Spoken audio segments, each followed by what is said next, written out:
नीति घाटी में इस सीजन की पहली बर्फबारी, घाटी के तापमान में आई गिरावट, बर्फबारी होने से दिखा खूबसूरत नजारा।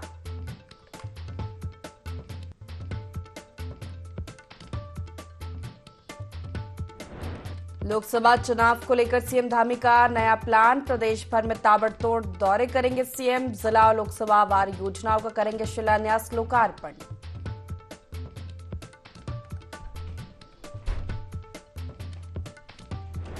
देहरादून के परेड ग्राउंड में आज लगेगा बाबा बागेश्वर का दरबार, बड़ी संख्या में लोगों के आने की उम्मीद, परेड ग्राउंड के आसपास रहेगा जीरो जोन।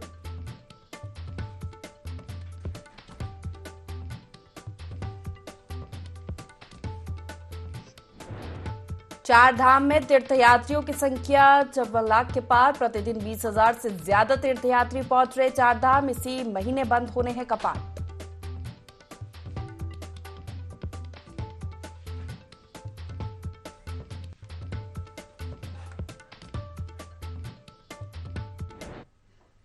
नमस्कार, बहुत स्वागत है आपका। देवभूमि लाइव देख रहे हैं आप, मैं हूं आपके साथ प्रशिता शर्मा। बुलेटिन की शुरुआत करते हैं देहरादून से। बड़ी खबर आपको बता देते हैं, उत्तराखंड बीजेपी से जुड़ी खबर है।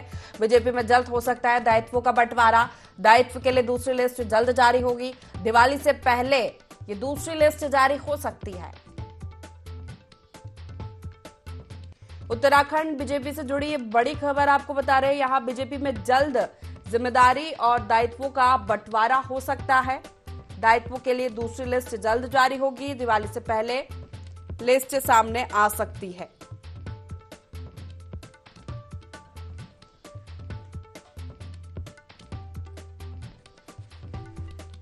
तो बड़ी खबर आपको बता रहे हैं देहरादून से, उत्तराखंड बीजेपी से जुड़ी खबर है। यहां बीजेपी में जल्द दायित्वों और जिम्मेदारियों का बंटवारा बीजेपी में हो सकता है। दिवाली से पहले दूसरी सूची जारी हो सकती है, दायित्वों के लिए दूसरी लिस्ट जल्द सामने आने की उम्मीद है।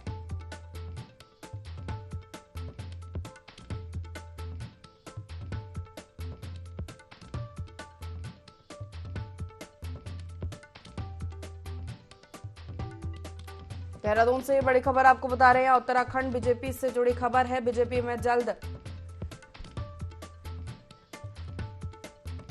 खबर पर ज्यादा जानकारी नहीं है, हमारे साथ विनय सूद जुड़ गए। विनय, उत्तराखंड बीजेपी में जल्द दायित्व जिम्मेदारियों का बंटवारा हो सकता है, माना जा रहा है दिवाली से पहले दूसरी लिस्ट सामने आ सकती है, क्या जानकारी है?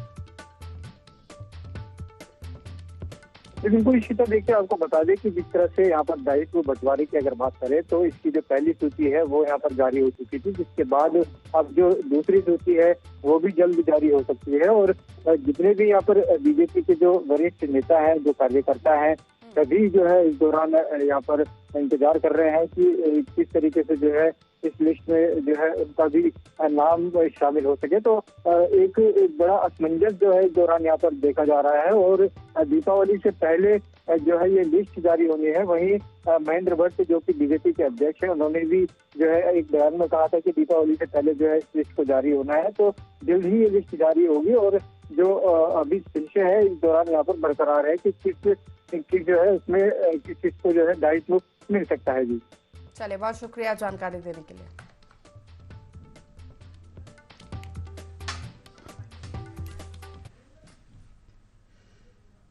खबर की ओर बढ़ते हैं। लोहाघाट ब्लॉक के हुमलाई की गगनोला में कृषि विभाग ने कृषि महोत्सव का आयोजन किया, जिसमें क्षेत्र के कई किसानों ने प्रतिभाग किया। महोत्सव में कृषि उद्यान, पशुपालन, डेयरी, ग्रामीण बैंक, सहकारिता और कृषि विज्ञान केंद्र से स्टॉल लगाए गए। विभागीय अधिकारियों ने किसानों के हित के लिए चलाई गई विभिन्न योजनाओं की जानकारी दी।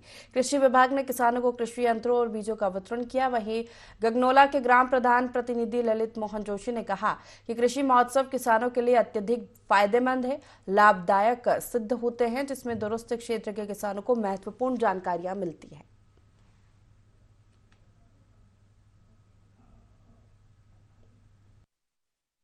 के माध्यम से लोगों को मसूर के दाल के बीज दिए गए। साथ साथ सहकारिता विभाग द्वारा 3 लोगों को 3 लाख के चेक दिए ग्राम पंचायत क्वाटी के। और उसके साथ साथ सहकारिता विभाग द्वारा ऋण संबंधित विस्तार से काफ़ी जानकारी दी और लोगों को फसल बीमा के संबंध में जानकारी दी। इस आयोजन के लिए ग्राम पंचायत गंगनौला की ओर से कृषि विभाग का धन्यवाद। प्रदेश के पर्वतीय जिलों में स्पेशलिस्ट डॉक्टर्स की कमी को दूर करने की कवायद शुरू हो गई है। स्वास्थ्य विभाग विशेषज्ञ चिकित्सकों की संविदा में नियुक्ति को लेकर डॉक्टर्स के इंटरव्यू करा रहा है।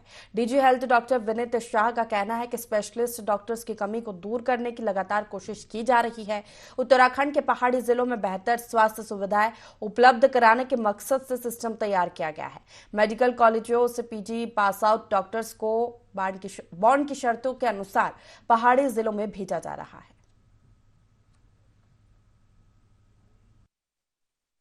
स्पेशलिस्ट का अभाव पूरे ही इंडिया में है और हमारा स्टेट पहाड़ी राज्य होने के कारण यहाँ पर भी ज़्यादा महसूस की जा रही है। हम विभिन्न माध्यमों से इनका हम अपने वहाँ ला रहे हैं इनको सिस्टम में। एक हर ट्यूसडे को लास्ट ट्यूसडे को हम इंटरव्यू करते हैं जिसमें हम स्पेशलिस्ट जो भी आता है उसको उसके अपनी आवश्यकता अनुसार तैनाती देते हैं। दूसरी ओर यू कोड बीपीए में एनएचएम द्वारा अलग अलग जगह पर जहां हमारे गैप हैं वो आइडेंटिफाई करके नियुक्ति दी जा रही है। तीसरा, हमें मेडिकल कॉलेज से जो पास आउट हो पीजी करके आ रहे हैं उनको बॉन्ड की शर्तों के अनुसार आवश्यकता अनुसार अलग पहाड़ी जिलों में भेजा। जमरानी बांध परियोजना को मंजूरी मिलने के बाद पहली बार हल्द्वानी पहुंचे केंद्रीय रक्षा राज्य मंत्री अजय भट्ट का बीजेपी कार्यालय में पार्टी के तमाम नेता और कार्यकर्ताओं ने स्वागत किया। स्वागत देख केंद्रीय रक्षा राज्य मंत्री अजय भट्ट गदगद नजर आए। वहीं पत्रकारों से बातचीत करते हुए केंद्रीय रक्षा राज्य मंत्री अजय भट्ट ने कहा कि जमरानी बांध परियोजना हल्द्वानी के साथ ही तराई के क्षेत्र के लिए किसी वरदान से कम नहीं है। वहीं यूपी के 2 जिलों की तहसीलों को भी जमरानी बांध बनने से सिंचाई और पीने के लिए पानी मिलेगा। अजय भट्ट ने कहा कि जमरानी बांध परियोजना के लिए 2,500 करोड़ रुपए स्वीकृत किए गए हैं। प्रधानमंत्री कृषि सिंचाई योजना में शामिल किया गया है, लेकिन इसकी कॉस्ट ज्यादा आने की संभावना है। बात के लिए माननीय नारायण दत्त तिवारी जी, केसी पंजी, इलापन जी, बाबा जी, बल्लाद जी, भगत दास सभी लोग लगे हुए थे।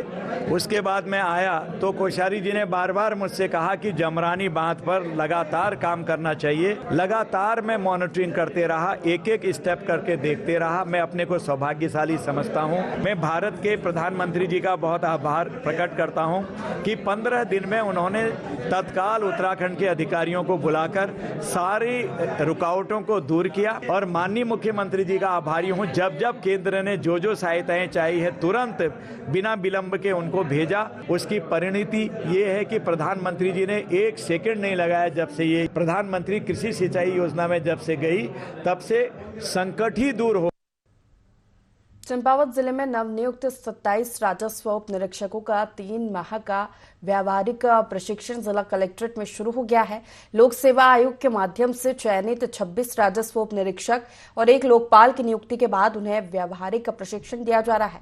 व्यावहारिक प्रशिक्षण के बाद सैद्धांतिक प्रशिक्षण पिथौरागढ़ में दिया जाएगा। कलेक्ट्रेट सभागार में अधिकारियों ने प्रशिक्षणार्थियों को राजस्व विभाग की सूचना और भूलेख संबंधित महत्वपूर्ण बिंदुओं के बारे में जानकारी दी। साथ ही उनके दायित्व, कर्तव्य और जिम्मेदारियों की भी जानकारी दी गई। प्रशिक्षण कार्यक्रम अधिकारी हेमंत कुमार वर्मा ने बताया कि 3 महीने तक व्यावहारिक प्रशिक्षण दिया जाएगा।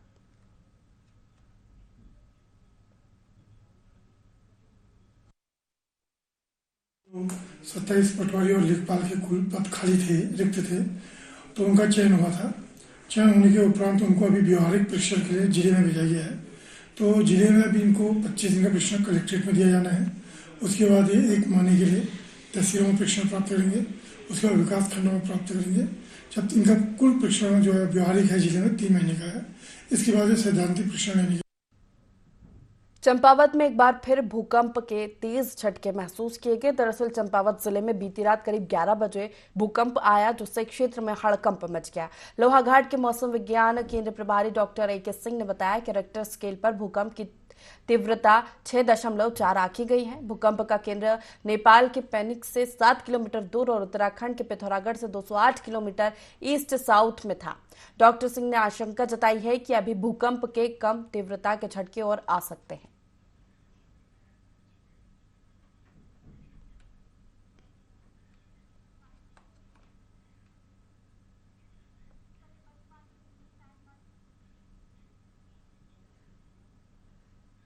मौसम विभाग ने बर्फबारी और बारिश का अलर्ट जारी किया है। आसपास की पहाड़ियां पर बर्फबारी होने से बद्रीनाथ धाम पूरी तरह शीतलहर के आगोश में है।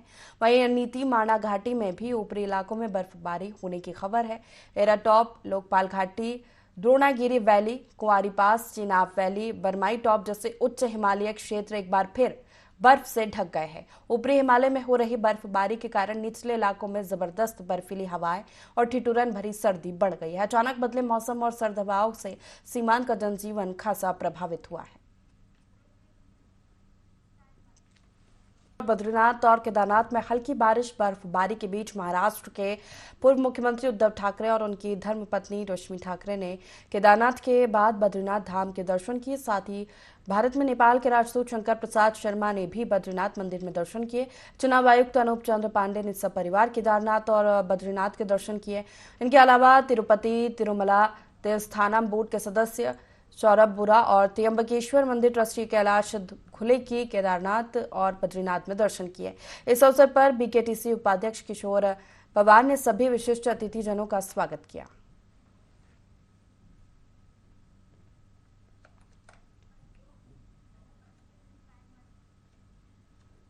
बद्रीनाथ धाम में राष्ट्रपति के 8 नवंबर को प्रस्तावित भ्रमण कार्यक्रम को लेकर जिलाधिकारी चमोली हिमांशु खुराना ने अधिकारियों के साथ व्यवस्थाओं का स्थलीय निरीक्षण किया। उन्होंने अधिकारियों को हेलीपैड से मंदिर परिसर तक सुरक्षा के दृष्टिगत सभी पॉइंट चिन्हित करते हुए सुरक्षा व्यवस्था को चुस्त और दुरुस्त रखने के निर्देश दिए। उन्होंने नगर पंचायत को खाली दीवारों पर रंग रोगन के साथ धाम में विशेष साफ सफाई रखने और आवागमन मार्ग से अनावश्यक सामग्री हटाने को कहा। मंदिर समिति को मंदिर परिसर में दर्शन, पूजा और गेस्ट हाउस में अल्प विश्राम की समुचित व्यवस्था करने के निर्देश दिए।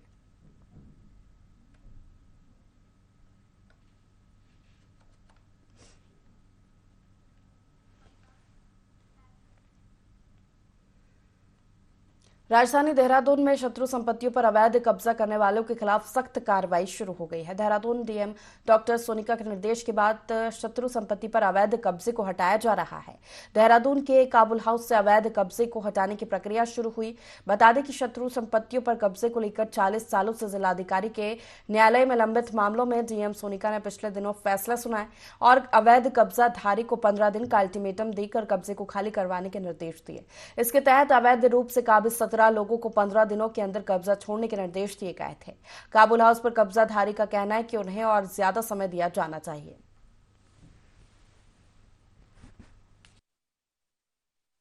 हम चाहते कि थोड़ा टाइम मिले हमें। 11 दिसंबर की शादी है। कोई बातचीत हो पाई है प्रशासन से? कुछ नहीं हो पाई है बातचीत अभी तो। डीएम से मुलाकात हुई आपकी? मुलाकात नहीं हो पाई है। छुट्टी पे जा रहे थे मिलने जब गए थे। कितने सालों से रह रहे थे आप यहाँ पे? हमें बहुत टाइम हो गया, 100 साल से भी ज्यादा हो गया हम यहाँ पर रह रहे। परदादा हमारे यहीं पे भी थे। परिवारों के विरुद्ध निष्काम संपत्ति का एक वाद संस्थित था, जिसमें माननीय न्यायालय द्वारा एक इनके विरुद्ध आदेश पारित करते हुए इनको उस संपत्ति से बेदखल किया था। उसी क्रम में एक निर्धारित समयावधि का जो नोटिस पीरियड था वो भी हमने इनको सर्व करा दिया था। उनके संज्ञान में भी था कि उसके पश्चात इनको यहाँ से हटना है। कतिपय कारणों से जो भी इनके अपने रहे होंगे उन्होंने उसको खाली नहीं किया, तो निर्धारित समयावधि के बाद हम लोग यहाँ पर नियमानुसार यहाँ पर उसका अनुपालन कर रहे हैं। परिवार के 16 लोगों के विरुद्ध यहाँ पर आदेश पारित है, उनके ही संपत्तियों के संबंध में कार्रवाई। उत्तराखंड में वन विभाग खाली पदों को भरने की तैयारियों में जुट गया है। इसके तहत विभाग जल्द एक प्रस्ताव उत्तराखंड अधीनस्थ सेवा चयन आयोग को भेजेगा। इसके साथ ही हाल ही में आयोग से वन दरोगा के लिए चयनित 292 अभ्यर्थियों को दीपावली से पहले नियुक्ति पत्र देने की भी विभाग तैयारी कर रहा है।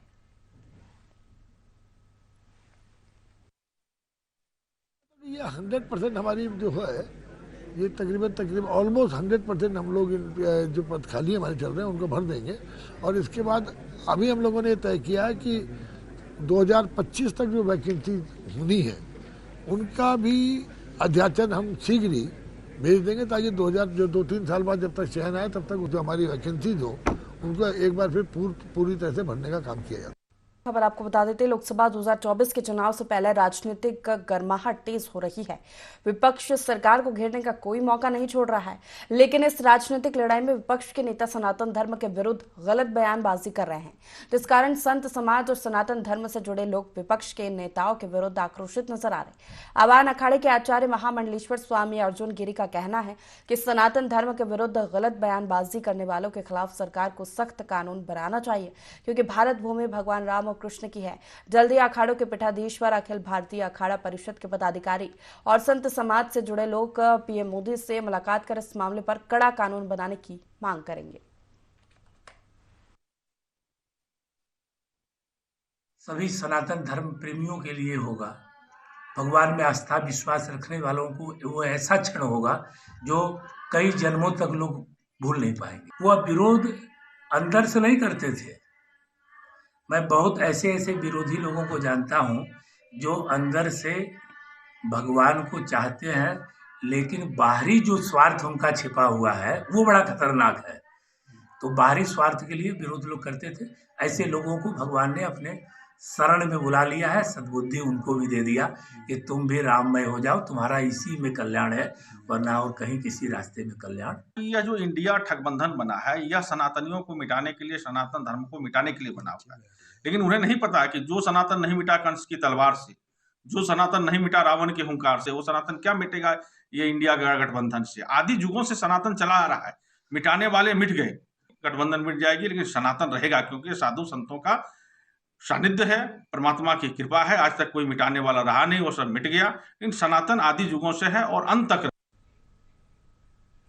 नैनीताल लोकसभा क्षेत्र के सांसद के ड्रीम प्रोजेक्ट में शामिल पुरानी समस्याओं के समाधान को लेकर केंद्रीय कैबिनेट की स्वीकृति मिलने से तराई और भावर के क्षेत्रवासियों में खुशी का माहौल है। केंद्रीय राज्य मंत्री अजय भट्ट के लाल कुआं पहुंचने पर भाजपा कार्यकर्ता क्षेत्रवासियों ने सांसद का आभार व्यक्त करते हुए उनका जोरदार स्वागत किया।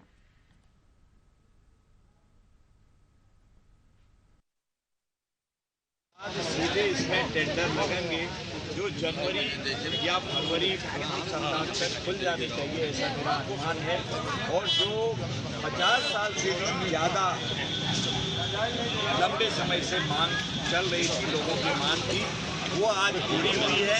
इसमें बिजली बनेगी, इसमें पानी मिलेगा, इसमें सिंचाई का पानी मिलेगा और इसमें बरेली और रामपुर जिले भी इससे लाभान्वित होंगे। हमारा ये क्षेत्र तो होगा ही तराई का और भाबर का, उधम सिंह नगर और नैनीताल का मैदानी क्षेत्र, ये तो होना ही होना है। लेकिन बरेली के गंगेटियन क्षेत्र कहते हैं, वो क्षेत्र भी लाभान्वित। उत्तराखंड में लंबे समय से चल रही क्षैतिज आरक्षण की मांग को लेकर गठित की गई समिति में अंतिम ड्राफ्ट तैयार कर लिया गया है। मांगों की सुनवाई को लेकर ली गई अंतिम बैठक में समिति के सदस्य प्रेमचंद्र अग्रवाल ने ड्राफ्ट की जानकारी दी। प्रेमचंद्र अग्रवाल ने कहा कि फैसला आंदोलनकारियों के पक्ष में होगा। आगे अपनी प्रतिक्रिया देते हुए कहा कि आंदोलनकारियों के त्याग और शहादत की बदौलत ये राज्य अस्तित्व में आया और उनको आरक्षण के लिए लंबी लड़ाई लड़नी पड़ रही है और सरकार लगातार टालमटोल कर रही है। इसके साथ ही कांग्रेस पार्टी के प्रदेश प्रवक्ता शीशपाल बिष्ट ने कहा कि सरकार को तत्काल विधानसभा का विशेष सत्र बुलाकर 10% आरक्षण की वैधानिकता पर मुहर लगानी चाहिए।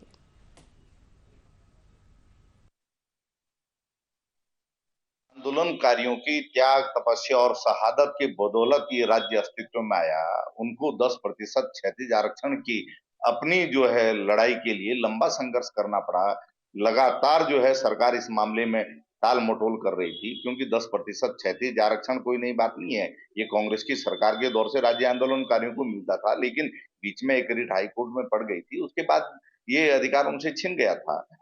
लगातार जो है इस मामले पे तारीख पर तारीख जो है राज्य आंदोलनकारियों को मिल रही थी। अब प्रवर समिति की बैठक हो गई है, उसने जो भी संस्तुतियां की होंगी, लेकिन हमारी सरकार से मांग है कि अब अविलंब विधानसभा का विशेष सत्र बुला करके 10% क्षैतिज आरक्षण की वैधानिकता पर सरकार मुहर लगाए और राज्य गठन की वर्षगांठ से पहले जो है ये सौगात राज्य आंदोलनकारियों को मिलनी चाहिए। और जो वार्ता के दौरान वित्त मंत्री ने राज्य आंदोलनकारियों के साथ अभद्रता की, उसके लिए वित्त मंत्री को राज्य आंदोलनकारियों से अविलंब माफी मांगनी चाहिए, राज्य की जनता से माफी मांगनी चाहिए, क्योंकि राज्य आंदोलनकारियों का अपमान ये राज्य कभी सहन नहीं कर सकता।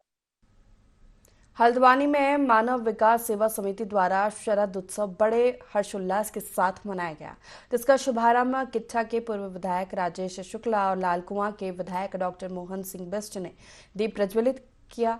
शरद उत्सव में लखनऊ से आए गायक तारिक किशोर ने अपने संगीत से दर्शकों का समा बांधा, तो वहीं बॉलीवुड सिंगर अनीशा कपूर ने भी अपनी आवाज से कार्यक्रम में चार चांद लगाए। वहीं राजेश शुक्ला ने कहा कि मानव विकास सेवा समिति के द्वारा हर साल कार्यक्रम करवाकर स्थानीय कलाकारों को एक मंच दिया जाता है, जो कि बहुत ही सराहनीय है।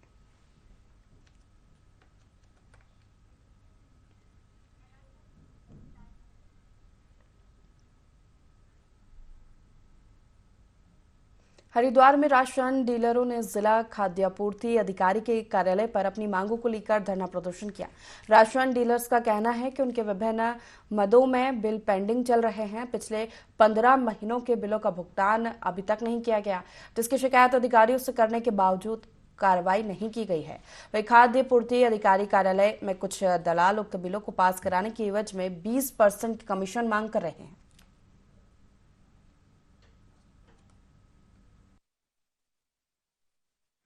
महीने के बिल जो रुके हुए हैं, हमारा PMGY का है 7 महीने का है, अन्य पैसे का है ये 8 महीने हो गए हैं, अभी तक हमारा कोई बिल नहीं आया हुआ है। यहाँ पे ऐसे दलाल इकट्ठे कर रखे हैं जो हमसे कहते हैं कि 20% दोगे तो आपके बिल निकलेंगे, वरना बिल नहीं निकलेंगे। इस मजबूरन के कारण आज हम जिला पूर्ति कार्यालय में अपना धरना प्रदर्शन शांतिपूर्वक दे रहे हैं। बिलों पे ऑलरेडी 2 दिन से कार्रवाई चल रही है, उसमें बिल बन के क्षेत्र से आ चुके हैं, हमारे सिग्नेचर भी हो चुके, बट उसको online print payment advice generate करनी होती है, जिसके माध्यम से हमें IFMS पोर्टल से एक कोड जनरेट होता है, जिसकी बेसिस पे बैंक आगे पेमेंट की कार्रवाई करता है। वो प्रोसेस थोड़ा सा लेंदी होता है, यानी अगर हम एक पेज में करीब 35-40 दुकानदार लेते हैं तो इन जनरल करीब 30 से 40 मिनट का समय लगता है। तो एक साथ अचानक एक दिन में सारी कार्रवाई हो पाना संभव नहीं होता है, इसलिए 2 दिन मैं कर चुका हूं, अगले 2 दिन 4 दिन में हमारा ये काम फिनिश हो जाएगा, फिर उनके अकाउंट में पैसे। उत्तराखंड पूर्व विधायक संगठन ने प्रदेश के ज्वलंत मुद्दे उठाए हैं और राज्य में सशक्त भू कानून लागू किए जाने की मांग की। इसके अलावा प्रदेश में चकबंदी लागू किए जाने का सुझाव दिया, जिससे किसानों को सरकारी योजनाओं का समुचित लाभ मिल सके। पूर्व विधायक संगठन के अध्यक्ष लाखेराम जोशी ने मीडिया से बातचीत करते हुए बताया कि पर्वतीय जिलों में भू माफिया लगातार जमीनों को खरीद रहे हैं, इससे हमारी संस्कृति और परंपराएं खत्म हो जाएंगी। उन्होंने कहा कि सरकार को तत्काल पहाड़ों की जमीनों की खरीद फरोख्त पर रोक लगानी चाहिए, जिससे पहाड़ के निवासियों की संस्कृति को बचाया जा सके। राज्य बनने के बाद क्योंकि जो पलायन की जो प्रक्रिया है वो बहुत तेज हुई है, गांव के गांव खाली हो गए हैं और लगातार वो प्रक्रिया चल रही है, अभी चल ही रही है। उसको रोकने के लिए सरकार को चिंता करनी चाहिए। अब बाहर के लोगों को आप वहाँ जो है जमीन दे देंगे, उनको जो है वहाँ जमीन खरीदने का अवसर दे देंगे, तो क्या होगा फिर यह कि हमारी जो परंपराएं, जो हमारी पहचान है वो तो हमारी खत्म हो गई ना। जिस पहाड़ से हम पहचाने जाते हैं वो अगर पहाड़ खत्म हो गए, वहाँ की परंपराएं खत्म हो गई, हमारी जो सांस्कृतिक सौहार्द है, जो सांस्कृतिक वातावरण है वो अगर समाप्त हो गया, तो फिर यह कि हम लोगों की पहचान जो है इसको कैसे हम सुरक्षित रखें। इसी के साथ देवभूमि लाइव में फिलहाल इतना ही। लगातार खबरों के लिए देखते रहिए IND24। नमस्कार।